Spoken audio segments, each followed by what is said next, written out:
우리 함께 인사하겠습니다. 잘 나오셨습니다.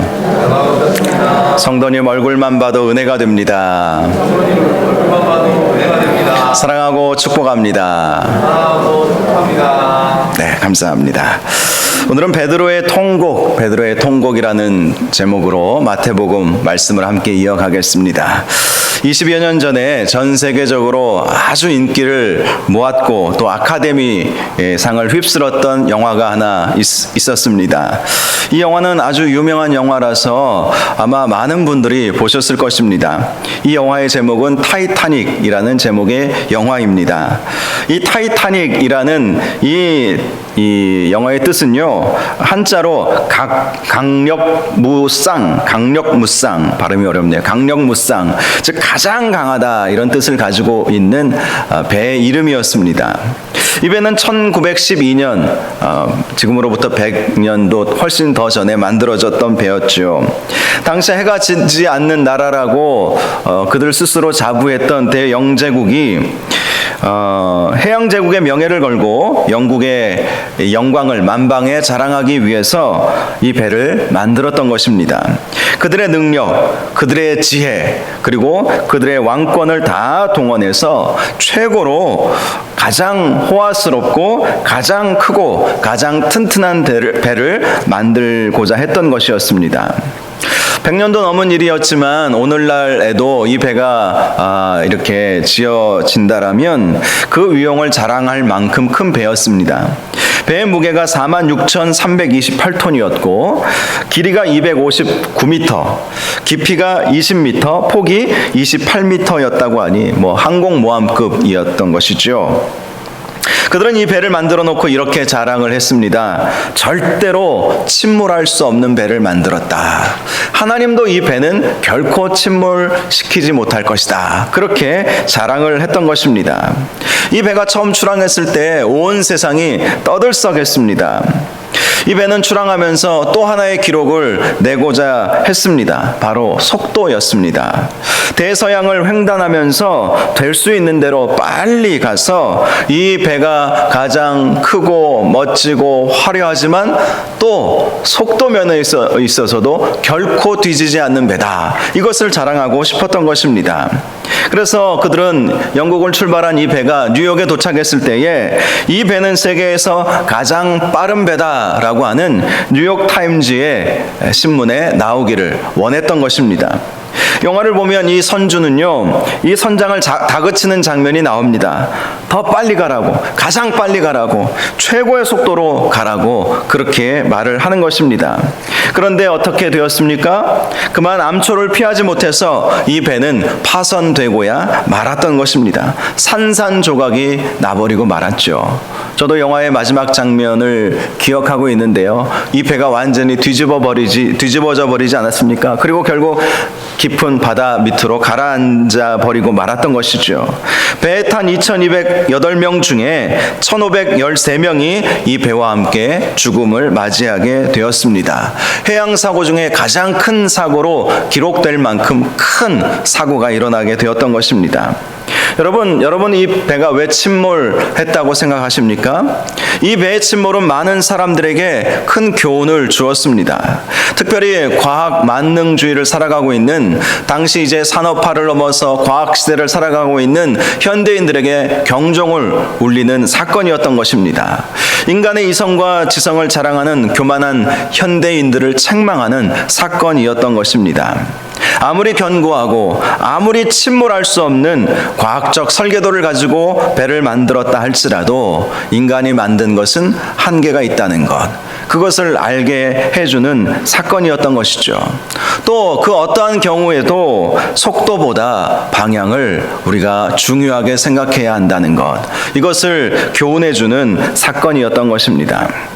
우리 신앙생활을 항해하는 배라고 표현할 때가 많이 있지 않습니까? 우리의 인생을 항해하는 배와 같다. 그래서 때로는 잔잔한 바다를 가기도 하지만 또 풍랑이는 바다를 경험할 때가 있지 않습니까? 평온한 삶을 살기도 하다가 참 큰 위기를 맞이할 때가 있지 않습니까?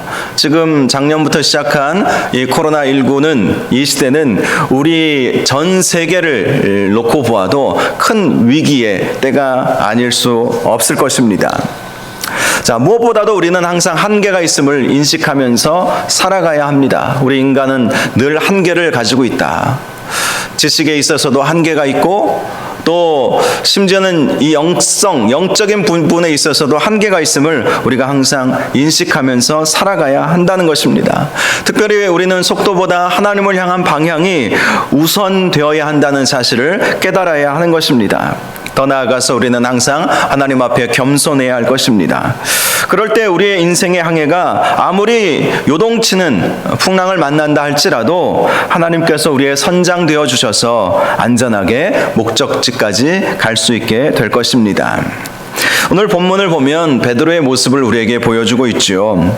그는 불과 얼마 전까지 유월절 만찬 석상에서 예수님께서 이런 말씀을 하셨을 때에 오늘 밤 너희가 다 나를 버리리라, 이 말씀을 하셨을 때에 그는 이렇게 말했습니다. 모두 주를 버릴지라도 나는 결코 버리지 않겠나이다. 다른 제자들은 모르겠지만 저는 결코 주님을 버리지 않겠습니다. 그러자 예수님이 다시 말씀해 주셨습니다. 내가 진실로 내게 이르노니 오늘 밤 닭 울기 전에 네가 3번 나를 부인하리라. 먼 이후도 아니에요. 오늘 밤. 네가 지금 나를 부인하지 않겠다, 나를 버리지 않겠다라고 말하지만 바로 오늘 밤이야. 네가 나를 부인하게 될 날은 바로 오늘 밤이다. 이렇게 말씀을 하신 거예요. 그러자 베드로가 다시 말씀드리죠. 내가 주와 함께 죽을지언정 주를 부인하지 않겠나이다. 그렇습니다. 베드로는 어떠한 경우에도 주님을 떠나거나 부인하지 않겠다고 그렇게 주님께 고백을 했던 것이죠.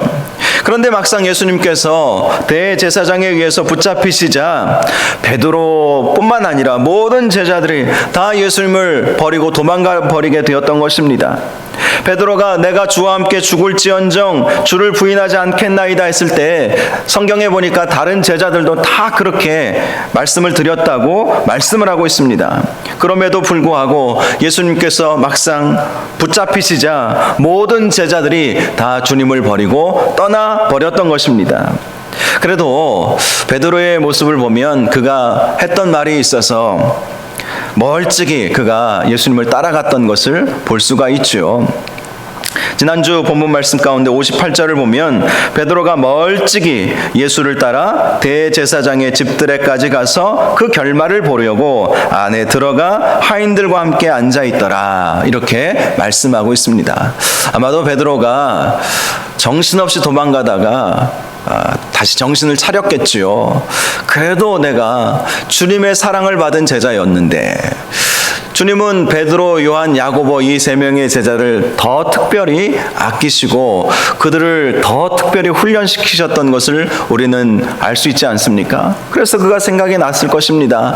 그래도 주님을 내가 사랑한다고, 버리지 않겠다고, 주님과 영원히 함께 하겠다고, 내 목숨이 혹시라도 목숨이 내가 죽음에 이르는 상황까지 온다 할지라도 결코 주님을 버리지 않겠다고 자기가 했던 말이 생각이 났던 것이죠. 그래서 멀찍이 예수님을 따라갔던 것입니다.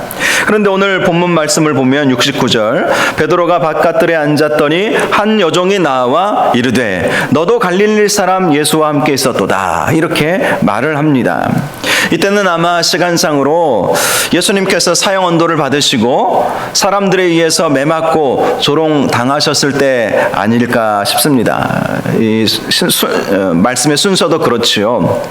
그러자 베드로가 70절을 보면 베드로가 모든 사람 앞에서 부인하여 이르되 나는 네가 무슨 말을 하는지 알지 못하겠노라. 자, 베드로의 부인은 나는 네가 무슨 말하는지 알지 못하겠다라고 하면서 모든 사람 앞에서 지금 부인을 하고 있는 것입니다. 이 여종의 갑작스러운 질문에 놀랐겠죠. 그래서 다른 사람들이 들을 수 있을 정도로 큰 소리로 나는 네가 무슨 말하는지 몰라, 이렇게 답변을 하고 도망을 가려고 했던 것입니다.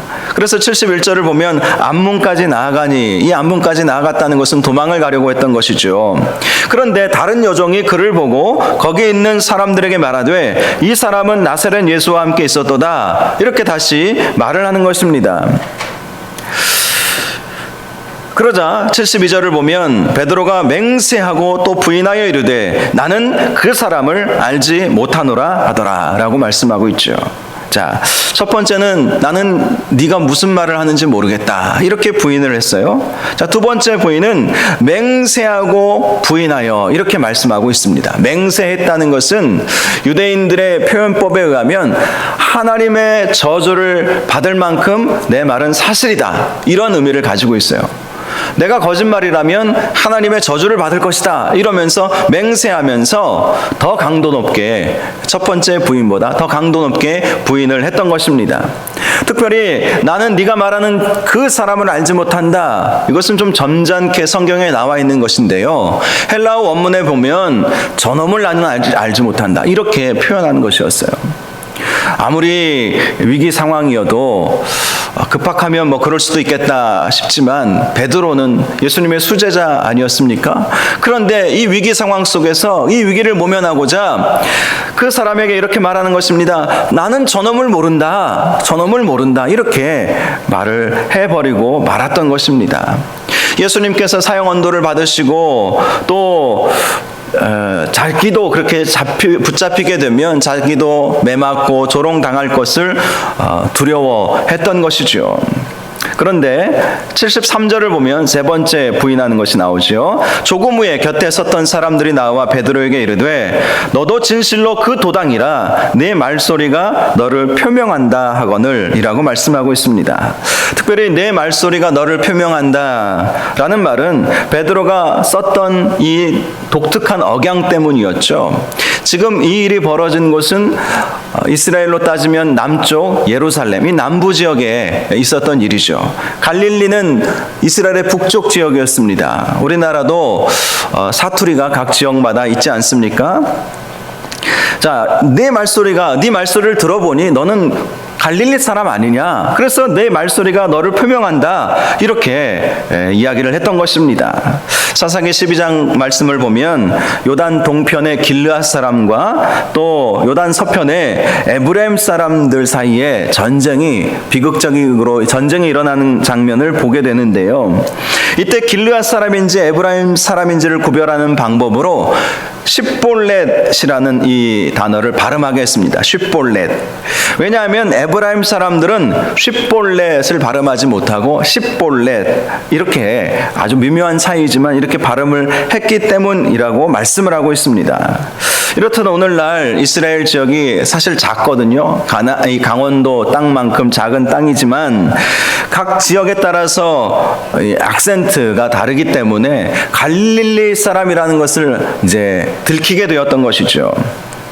어떤 유튜브 영상을 보니까 한 부산 출신의 학생이 서울에 이제 대학을 가게 되었습니다. 그래서 혹시나 지방에서 왔다고 무시할까봐 참 의도적으로 서울말을 좀 쓰려고 노력을 했다고 합니다. 그런데 오리엔테이션 첫날에 친구들이 다 모여있는 가운데 너 부산에서 왔지? 이렇게 친구들이 알아보더라는 거예요. 아무리 서울말을 쓰려고 해도 이게 은연중에 이 부산 사투리가 나왔던 것이죠. 그 동영상에는 충청도 사람에 대한 이야기도 있었는데요, 이 청년도 서울로 대학에 가게 되었는데 충청도는 그래도 이 억양이나 이 사투리가 심하지는 않잖아요. 그래서 자기가 서울 사람인 것처럼 이렇게 태연하게 그렇게 친구들하고 이야기를 했다는 거예요. 그런데 이 친구도 오리엔테이션 하는 첫날에 너 충청도에서 왔니? 이렇게 물어보더래요. 그래서 어떻게 알았냐 물어봤더니 너는 끝말에 주로 열을 붙인다는 거예요. 뭐요? 그려? 그러면서 그래서 다 알게 됐다는 것이죠. 여러분, 그래요. 베드로는 갈릴리 출신이었기 때문에 숨길 수가 없었던 것입니다. 예수님도 갈릴리 출신이었고 갈릴리에서 수많은 무리가 예수님을 따라 예루살렘까지 오지 않았습니까? 그래서 사람들이 너도 갈릴리 사람인데 너도 그 도당 아니냐, 이렇게 물어보았던 것입니다. 그러자 74절을 보니까 그가 저주하며 맹세하여 이르되 나는 그 사람을 알지 못하노라 하니 곧 닭이 울더라. 이렇게 말씀하고 있습니다. 이 말씀을 보면 이 예수님을 부인하는 이 강도가 더 심해진다는 것을 알 수가 있죠. 처음에는 나는 모른다, 네가 하는 말이 어떤 말인지 모르겠다 하고 시치미를 뗐다가, 두 번째는 나는 그놈을 모른다 하고 맹세까지 했습니다. 그런데 세 번째 부인은 저주까지 한 것입니다. 나는 그 사람도 모르고 나는 하나님 앞에 맹세하고 나는 그 사람을 저주한다, 이렇게까지 말을 했던 것입니다. 여러분, 이 사실이 우리에게 무엇을 말씀해 주고 있습니까? 예수님을 한번 부인하기 시작하면 걷잡을 수 없을 정도로 그 강도가 심해진다는 거예요. 처음에는 별것 아닌 것처럼 생각할 수도 있을 것입니다. 실제로 신앙생활을 하다가 시험에 들 때가 있죠. 그러면 기도도 멈추게 되고 예배 생활도 멈추게 됩니다. 그런데 시간이 흐를수록 거기서 멈추고 있는 것이 아니라 더 예수님을 배반하는 그 강도가 더 심해진다는 것입니다. 그래서 어떤 분이 6개월만 신앙생활 제대로 안 해도 불신앙인과 똑같아진다, 이렇게 말을 하고 있는 것 아니겠습니까? 시간이 흐르면 흐를수록 그래도 예수님 믿는 그 마음을 가지고 있었겠지만 그 마음조차도 사라져버리고 아예 내 인생 가운데는 하나님이 안 계신 것처럼 그렇게 생각하고 살아가게 된다는 것입니다. 심지어는 세상 사람들이 교회를 비난하고 예수님을 비난하고 하나님을 비난할 때에, 요즘 그렇지 않습니까? 코로나 시국에 교회에 대해서 칭찬하는 목소리는 없어요. 그러나 저는 확신합니다. 이 코로나가 끝나게 되면 인간은 극도로 허무해질 거예요. 그것은 저만의 분석이 아니에요. 수많은 석학들이나 지식인들이 그렇게 분석하고 있어요. 미국 같은 경우도 지금은 억지로 교회 못 나가게 하니까 지금은 이제 좀 풀려서 우리처럼 이렇게 소수로 예배 드릴 수 있도록 정부에서 허용을 해 주었는가 봅니다. 그런데 그 미국 사람들의 마음 가운데 갈망이 있어요. 그래서 온라인으로 그렇게 예배를 드리면서 온라인 소그룹도 하고 온라인 전도도 하고 하는데요. 어떤 교회는 오히려 작년에 수만 명이 늘어나는 그런 역사도 있게 되었다는 거예요. 그게 무엇을 말하는 것입니까? 마음속에 그래도 영적인 갈망이 있다는 것이죠. 공허함이 있다는 것이죠. 그 공허함을 인간 스스로는 해결할 수가 없습니다. 아무리 재미있는 영화를 보고 연애 오락 프로그램을 보아도 그때뿐이죠. 인간의 그 영혼을 그 누가 달래줄 수 있겠습니까? 오직 하나님 아버지, 하나님의 말씀만이 우리를 위로하여 주고 참된 평안을 주지 않겠습니까? 그런데 당장은 교회가 욕을 먹기 때문에 교회에 대해서 사람들이 많은 비난을 하지 않습니까? 이 코로나 시국에 왜 모이냐고 그렇게 비난하고, 교회에서 확진자들이 한 사람이라도 나오기만 하면 그 기사 밑에 댓글에 정말 교회에 대해 입 다물 수 없을 정도로 많은 비난들을 하고 있는 것을 봐요. 그런데 우리가 이런 시국 속에서 교회에 잘 못 나오고 신앙생활 잘 못하고 기도생활 제대로 못하고 하면 불신앙들이 그렇게 교회를 비난할 때 같이 비난을 한다는 거예요. 같이. 그런 분들이 얼마나 많은지 모릅니다. 정말 그래요. 교회에 이렇게 우리가 소수로 모여서 거리두기 하고 의자 하나에 한 분씩밖에 지금 못 앉잖아요. 다음 주부터는 30%까지 예배를 드릴 수 있게 되어서 그래도 이제 조금 더 예배에 나오실 수 있는 자리가 허용이 될 것 같아요.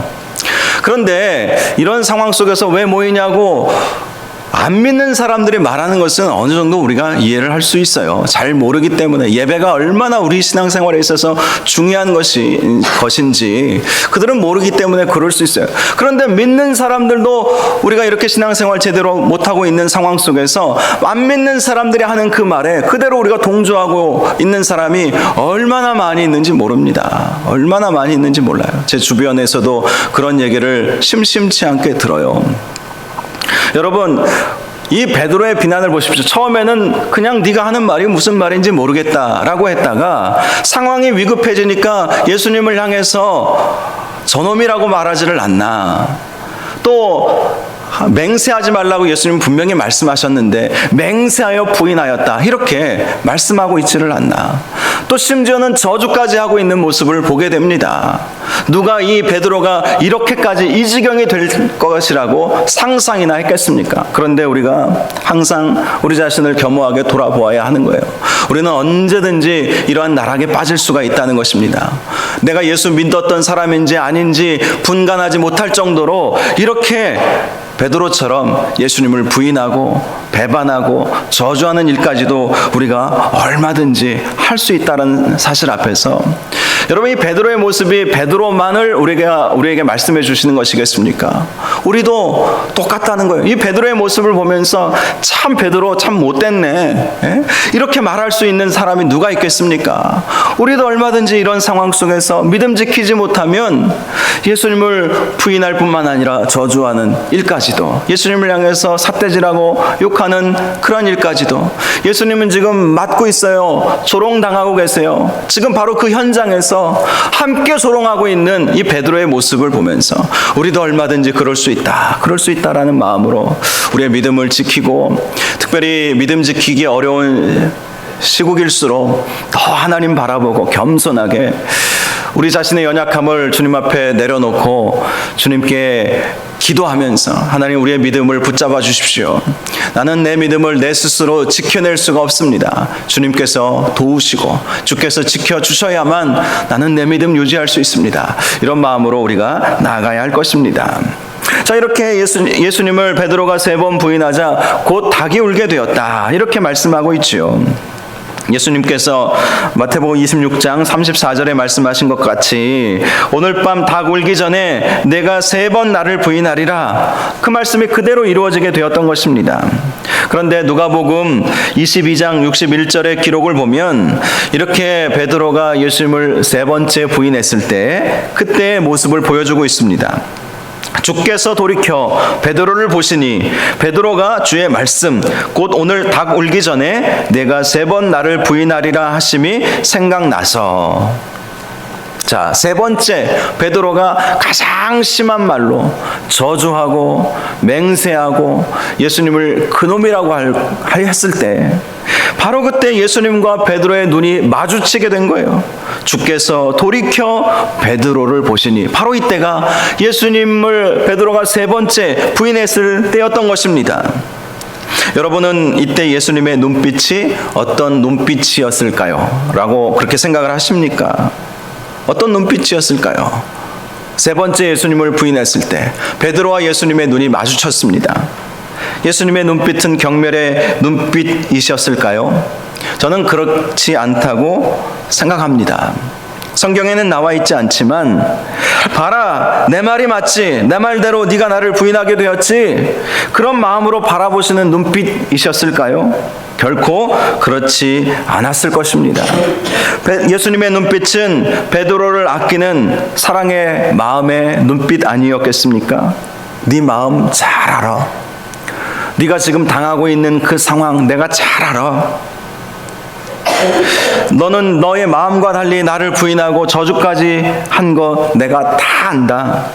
그래도 나는 너를 사랑한다. 그런 눈빛으로 베드로를 바라보시지 않았겠습니까? 여러분, 우리가 신앙생활하면서 실수하고 넘어지고 연약하고 죄 지을 때가 있죠. 그때 우리 하나님께서, 우리 예수님께서 우리를 어떤 마음으로, 어떤 눈빛으로 바라보고 계실까요? 이것을 우리가 잘 기억해야 할 것입니다. 그래도 포기하지 않고 그래도 사랑하는 마음으로 우리를 바라보고 계시지 않겠습니까? 여러분, 우리가 나락으로 떨어진다 할지라도 예수님이 지금 나를 향해서 어떤 마음을 가지고 계실까, 이것만 생각해 보아도 우리는 극단에 치우칠 수가 없는 것이죠.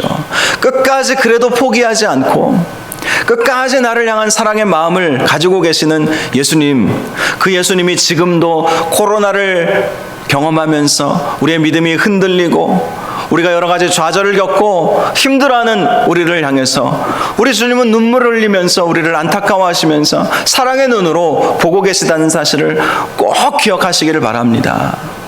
우리 주님은 정말 나보다 더 나를 아시는 우리 주님께서 우리를 아끼는 마음으로, 사랑의 마음으로 아버지 하나님, 아버지의 마음으로 우리를 바라보시지 않겠습니까? 우리가 눈물 흘리는 것보다 더 많은 눈물을 흘리시는 분이 바로 우리 하나님이십니다. 우리가 안타까워하는 그 마음보다 더 안타까워하시는 분이 우리 하나님이세요. 그 하나님의 마음을 항상 기억하면서 사시는 저와 여러분들 되시기를 바랍니다. 베드로가 그것을 깨달은 거예요. 그가 정말 입에 담을 수 없는 저주로 예수님을 저주하고 비난하고 경멸했지만 예수님은 사랑의 눈으로 베드로를 바라보셨던 것입니다. 이것을 깨달은 이 베드로는 그 이후부터 베드로의 삶이 완전히 바뀌게 된 것을 아십니까? 그전에는 그야말로 오합지졸의 모습을 가졌던 베드로였어요. 늘 자신만만했지만 그러나 또 금방 넘어졌던 베드로의 모습 우리는 잘 알고 있지 않습니까? 그런데 이때 이 이후로 예수님의 그 사랑의 눈빛을 맞이하게 된 이 이후로 베드로는 그의 삶이 완전히 바뀌게 되었던 것입니다.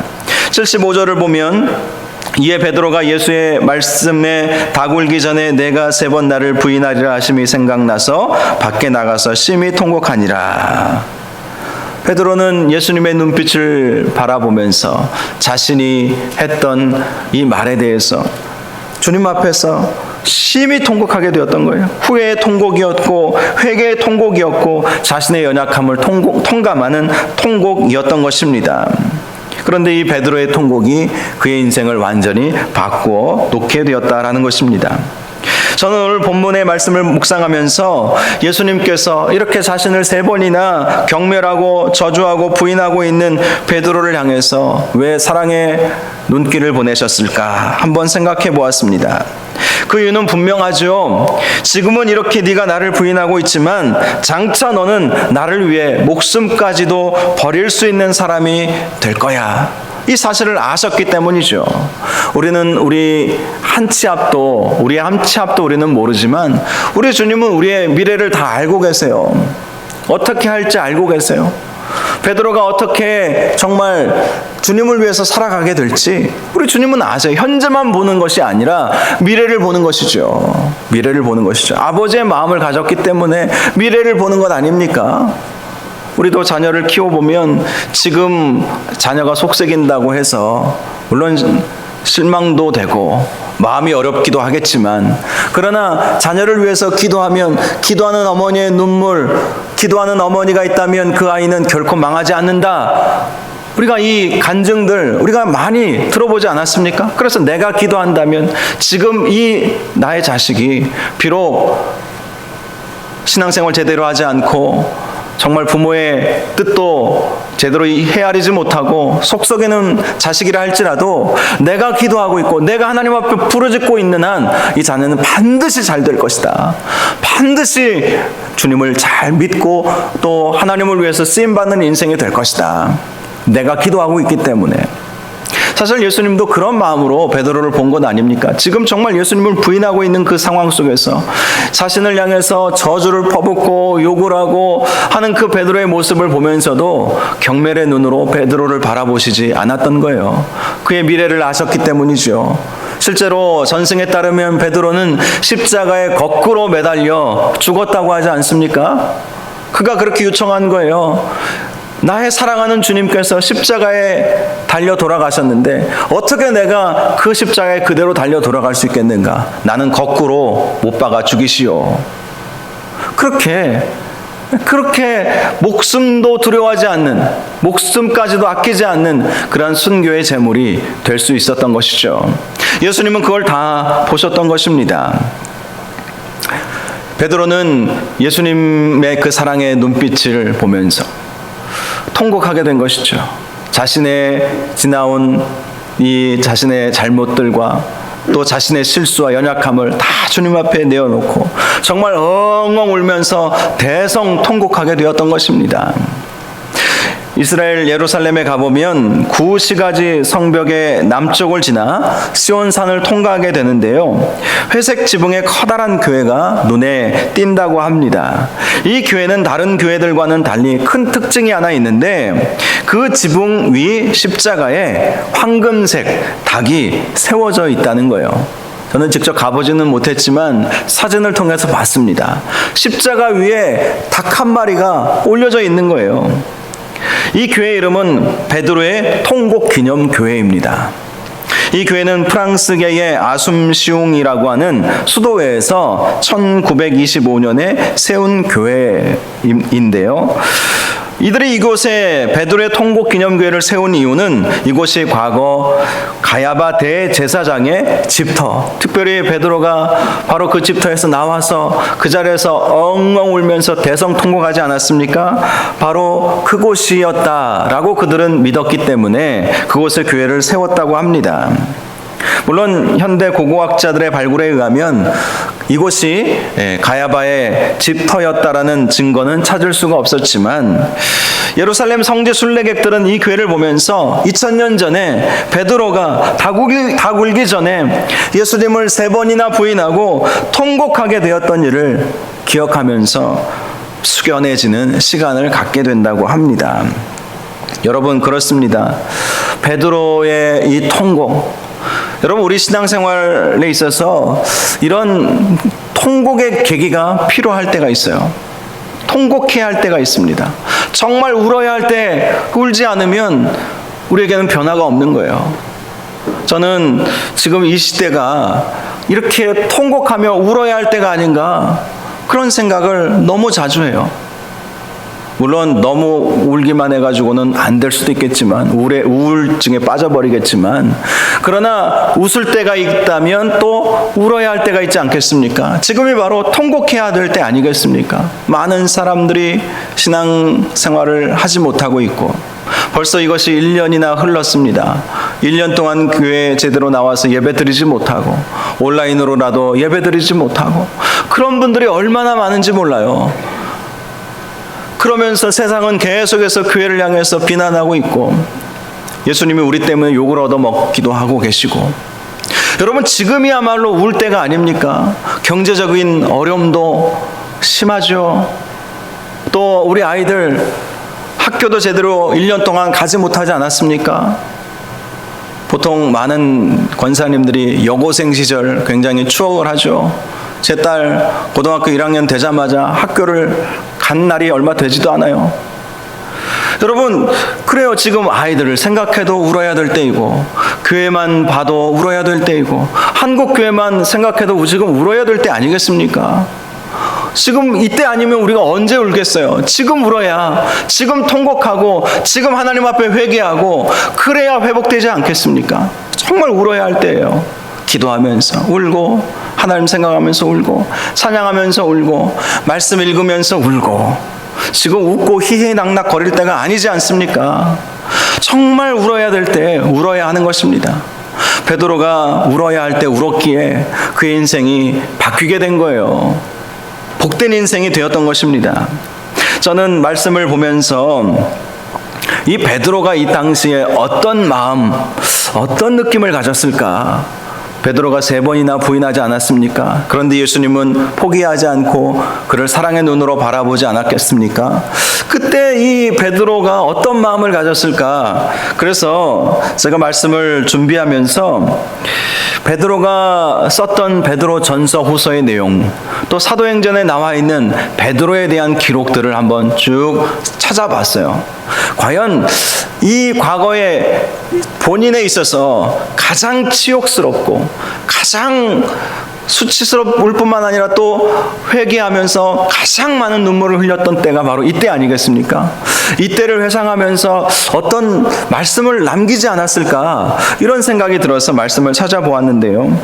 사도행전 2장 38절을 보니까 이제 베드로가 성령 충만함을 입고 많은 유대인들에게 설교를 하지 않습니까? 그때 많은 사람들이 마음에 찔려 우리가 어찌할꼬 그렇게 반응했을 때 베드로가 이렇게 말씀을 하는 것을 보게 됩니다. 베드로가 이르되 너희가 회개하여 각각 예수 그리스도의 이름으로 세례를 받고 죄사함을 받으라. 그리하면 성령의 선물을 받으리니.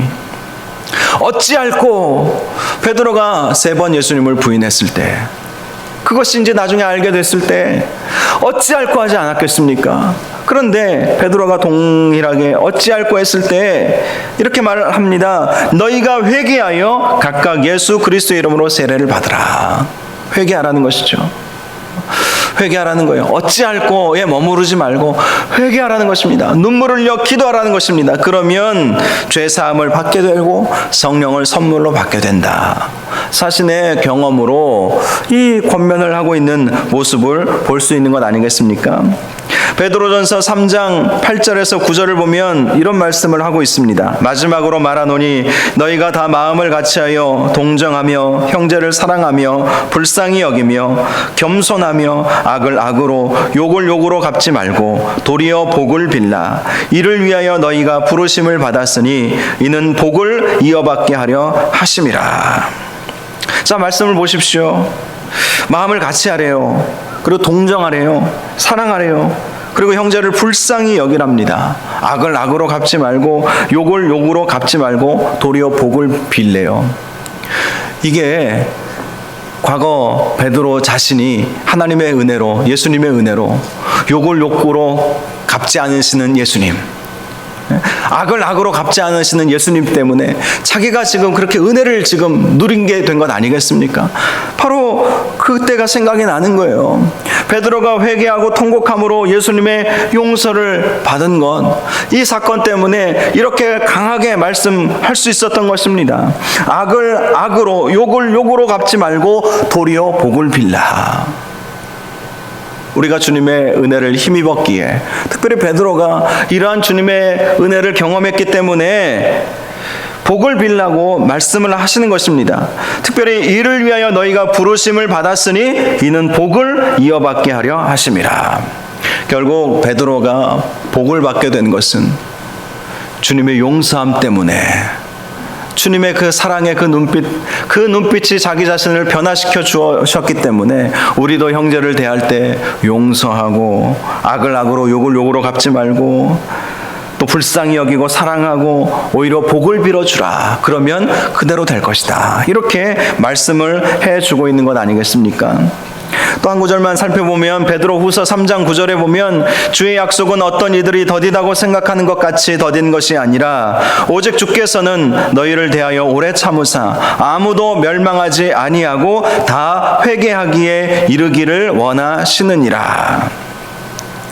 그렇습니다. 우리 하나님 아버지의 마음은 우리를 향해서 오래 참으시는 마음이라는 거예요. 이 하나님의 오래 참으심 때문에 베드로가 예수님을 3번이나 저주하고 부인했지만 그가 저주받을 인생이 아니라 복받는 인생이 되었던 것입니다. 우리 하나님의 마음은 아무도 멸망하지 않고 다 회개하기에 이르기를 원하신다는 것. 베드로의 이 통곡, 이 자기 자신은 예수님을 3번이나 저주하고 부인했지만 주님께서 자기 자신을 사랑하는 그 눈빛을 보면서 주님 앞에 통곡하고 깨닫게 되었던 것이죠. 아, 멸망받기를 우리 주님은 원치 아니하시는구나. 회개하여 새 사람이 되기를 원하시는구나. 이 사실을 깨달았던 것입니다. 사랑하는 여러분, 우리 주님은 우리의 죄악된 과거를 보지 않으십니다. 과거의 문제는 회개하면 다 해결받게 되는 거예요. 통곡하고 회개하고 주님 용서하여 주십시오. 간절히 하나님께 부르짖으면 우리 주님은 과거를 묻지 않으십니다. 중요한 것은 앞으로 우리가 어떻게 살아가야 할 것인가 하는 것 아니겠습니까? 믿음으로 살아가시는 저와 여러분들 되시기를 바랍니다. 믿음으로, 믿음 붙잡고 우리가 지난 15주 동안 히브리서 11장을 통해서 말씀을 나눈 것처럼 하나님은 하나님의 자녀가 믿음 붙잡고 살기를 원하십니다. 믿음의 사람들처럼 믿음 붙잡고 살기를 원하시는 거예요. 그 믿음이 하나님을 기쁘시게 하는 것이다. 이렇게 말씀하고 있지 않습니까? 히브리서 11장 6절 말씀. 믿음이 없이는 하나님을 기쁘시게 하지 못하나니 이렇게 말씀하고 있어요. 믿음이 없으면 하나님을 기쁘시게 할 수 없다는 거예요.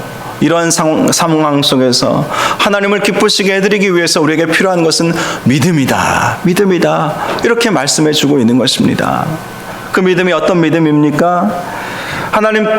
하나님께 나아가는 자는 반드시 그가 계신 것과 또한 그가 자기를 찾는 자들에게 상 주시는 이심을 믿어야 할지니라.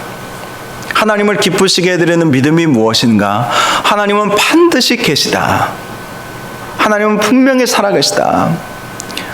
또 하나님은 하나님을 찾는 자들에게 반드시 복을 주신다.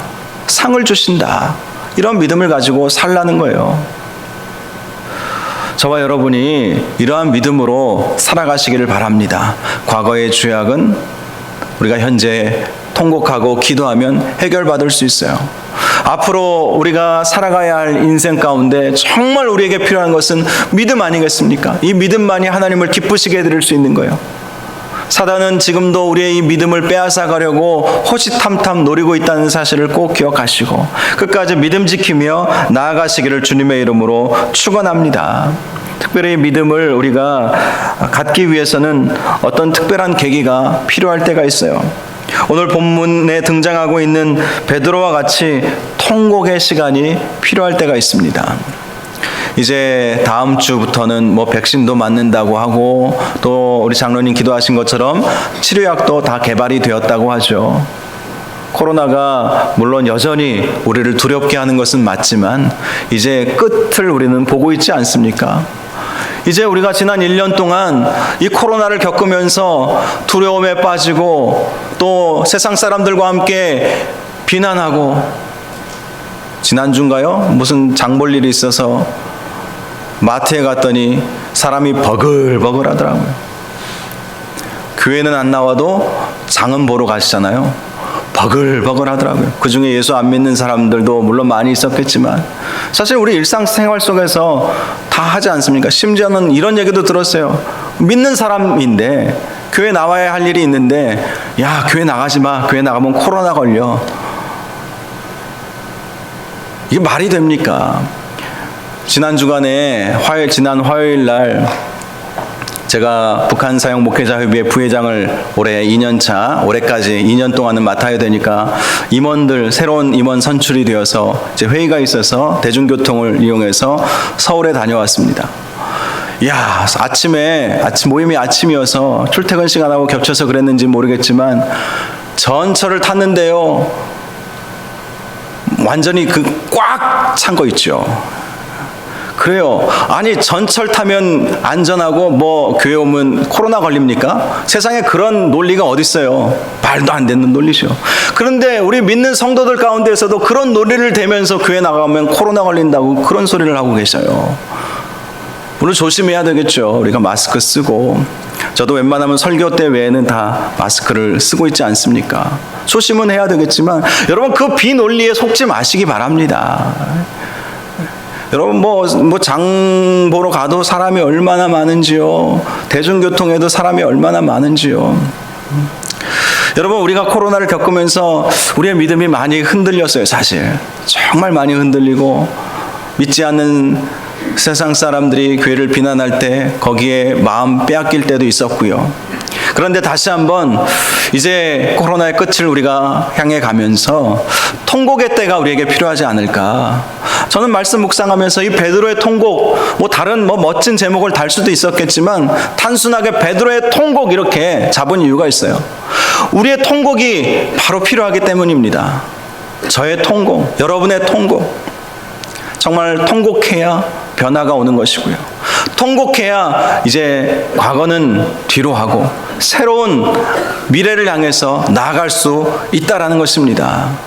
특별히 이제 2월, 3월 이제 백신을 맞기 시작한다고 하는데, 우리가 이제 이 코로나 면역, 전 국민이 다 면역을 갖기 전까지 정말 우리 한국 교회가, 특별히 우리 교회가 통곡의 시간을 좀 많이 가졌으면 좋겠어요. 하나님, 저희들을 용서하여 주시옵시고 우리의 믿음을 붙잡아 주시옵소서. 통곡하며 기도하고 통곡하며 우리 자신을 다시 한번 돌아보면서 우리를 향하신 하나님의 사랑, 또 미래로 나아가는 저와 여러분들 되시기를 바랍니다. 이 시간 우리 함께 찬양 같이 부르고 기도하는 시간을 갖겠습니다. 주 없인 살 수 없네, 오랜만에 부르는 찬양입니다. 세상 다 변하고 삶의 끝이 와도 주 없인 살 수 없네. 바로 이 고백이 우리의 고백이 되어야 할 것입니다. 우리 함께 찬양하겠습니다.